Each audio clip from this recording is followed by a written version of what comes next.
کسی بھی ایج میں ہو سکتی ہے۔ الزائمر ڈیزیز میں یہ ہوتا ہے کہ آپ کی میموری لاس ہو جاتی ہے، اور یہ جو زیتون کا تیل ہے، یہ ریسرچز بتاتی ہیں کہ یہ اس بیماری کو جو ہے وہ ٹھیک کرنے کے لیے، اس کے ٹریٹمنٹ کے لیے یہ استعمال کیا جاتا ہے، اور یہ بہت افیکٹو ہے، یعنی کہ اس کا ابھی علاج جو ہے وہ پراپر نہیں ملا۔ اس کے علاوہ دوسری بیماری ہے پارکنسن ڈیزیز، یہ اولڈ ایج میں ہوتی ہے، اور اس میں یہ ہوتا ہے کہ آپ کا بیلنس ختم ہو جاتا ہے، آپ کی باڈی کی irregular موومنٹس ہو جاتی ہیں، تو پھر اس کے لیے بھی ریسرچز بتاتی ہیں کہ جو زیتون کا تیل ہے، اولیو آئل ہے، یہ بہت یوزفل ہے۔ اس کے علاوہ اگر ہم بیوٹی کے لحاظ سے دیکھیں تو اسکن کے لیے یہ ایک اچھا اسلامک موئسچرائزر بھی ہے، جس پہ ہمیں تو یقین ہے کہ اس میں برکتیں ہیں کافی ساری، تو فائدہ ہوتا ہے اس میں۔ اور اس کے علاوہ یہ اسکن کی جیسے بیماریاں ہوتی ہیں، اسکن بالکل ڈرائی ہو جاتی ہے، اور تو یہ اس چیز میں بھی کام آتا ہے۔ پھر اگر ہمارے منہ میں سے اسمیل آتی ہے، یا آپ نے اپنے جو ٹیتھ ہیں ان کے لیے کچھ ٹریٹمنٹ کرنا ہے، یا پھر جرمس آپ نے جو ماؤتھ سے ریلیٹڈ ہیں آپ نے ان کو کل کرنا ہے، تو یہ اینٹی بیکٹیریل بھی ہوتا ہے۔ اسی طرح بلڈ شوگر کو کم کرنے کے لیے، کولیسٹرول کو کم کرنے کے لیے یہ استعمال ہوتا ہے۔ اور کچھ لوگ کہتے ہیں کہ اگر بچھو بھی کاٹ جائے نا، تو اس کو گرم کر کے اس جگہ پہ لگائیں، آپ کو کچھ سمجھ نہیں آ رہا اچانک، تو پھر آپ کو اس کے اچھے ایفیکٹس ملیں گے۔ اس کو یوز کرنے کا یہ طریقہ ہے کہ خالی پیٹ اگر آپ اس کو یوز کریں تو کانسٹیپیشن، جیسے آج کل بہت ایشو ہے کانسٹیپیشن کا، تو یہ یعنی کہ قبض کا، تو یہ اس میں جو ہے وہ کافی اس کا فائدہ ہوتا ہے۔ پھر اس کے علاوہ یہ اگر جیسے ہم لوگ کام کرتے ہیں سارا دن اور ہمارے پاؤں سوج جاتے ہیں یا بیٹھنے کی وجہ سے یا زیادہ چلنے کی وجہ سے، تو اس میں یہ سویلنگ کے لیے بہت جو ہے وہ افیکٹو ہے، اینٹی انفلیمیٹری اس میں ایفیکٹس پائے جاتے ہیں۔ پھر مسلس کی اسٹرینتھ کے لیے، جوائنٹس کا آج کل بہت ایشو ہے اس کے لیے، تو یہ سارے اس کے ایفیکٹس ہیں۔ جی الحمدللہ، تو اللہ تعالیٰ نے ایک اس نعمت کا بھی ذکر کیا، تو ابھی تو یہ بہت سے کم باتیں ہیں جو ہم نے اس کے بارے میں کی، بہت زیادہ اس کی ایسی چیزیں ہیں یہ جن کاموں کے لیے استعمال ہوتا ہے۔ تو دراصل ہم اویئرنیس ہمارے اندر نہیں نا ہوتی، اس وجہ سے ہمیں کسی چیز کی امپورٹینس کا پتہ ہی نہیں چلتا۔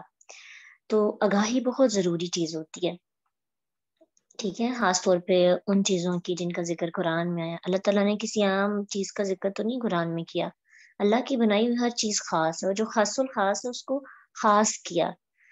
تو اس سے بھی ہم بہت سے فوائد جو ہے حاصل کر سکتے ہیں۔ مزید اللہ نے مزید ہماری نعمتوں کا ذکر کیا، وَإِنَّ لَكُمْ فِي الْأَنْعَامِ لَعِبْرَةً، اور بے شک تمہارے لیے چوپاؤں میں بھی بہت عبرت ہے۔ چوپاؤں میں کیا عبرت ہے؟ مویشیوں میں کیا عبرت ہے؟ نسقیکم، ہم پلاتے ہیں تمہیں، مما، اس سے جو فی بطونہا، ان کے پیٹوں میں ہے، وَلَكُمْ، اور تمہارے لیے فیہا، ان میں منافع و فائدے ہیں، کثیرتن، بہت سے، ومنہا، اور ان میں سے تأکلون، تم کھاتے ہو۔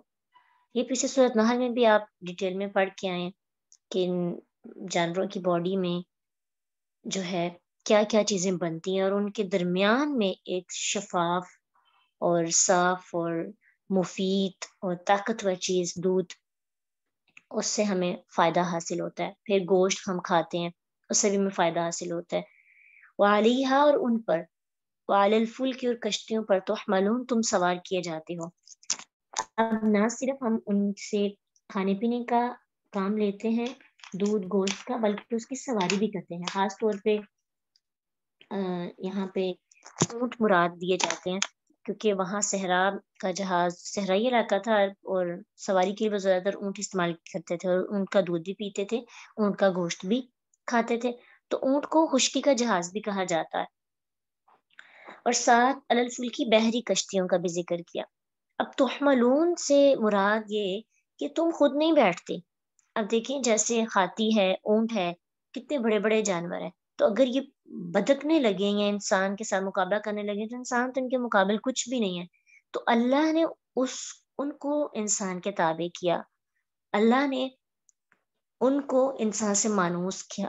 ہم بھیڑیے، لومڑی، گیدڑ، چھوٹے چھوٹے جانور ہیں، ان کو اپنے ساتھ مانوس نہیں کر سکتے. کیونکہ اللہ نے ان کو ہمارے لیے ہماری سواری کی نہیں بنایا، تو اللہ نے ان کو ہمارے لیے ہمارے تابع بھی نہیں کیا. تو جو ہمارے تابع سے اونٹ ہے تو آپ اس کے نکیل سے اس کو پکڑ کے کہیں بھی لے جا سکتے ہیں. بھینس کو پھر ابھی ریسنٹلی ایک ویڈیو فیس بک پہ آپ نے بھی دیکھی ہوگی کہ جس میں ایک بھینس جو ہے وہ کیسے لوگوں کے ساتھ لوگوں کو اٹھا اٹھا کے پھینک رہی ہے. تو کبھی کبھی ایسے ہوتا ہے جانوروں کو غصہ آ جاتا ہے اور اس طرح سے کرتے ہیں انسان کی آؤٹ آف کنٹرول ہو جاتے ہیں. لیکن دیکھیے بہت سے جانور انسان کے کنٹرول میں ہیں، انسان اس پہ سواری کرتا ہے صرف اللہ کی وجہ سے. اللہ نے ان کو کنٹرول میں رکھا ہوا ہے کہ انسان اس سے فائدہ اٹھا سکے. اور اسی طرح جہاز، کشتیاں، اتنے بڑے اور وزنی بحری جہاز پانی کے اوپر تیرتے ہیں، بہاتے ہوئے انسان کو دوسری جانب لے جاتے ہیں. یہ چھوٹا انعام ہے، یہ چھوٹی نعمت ہے.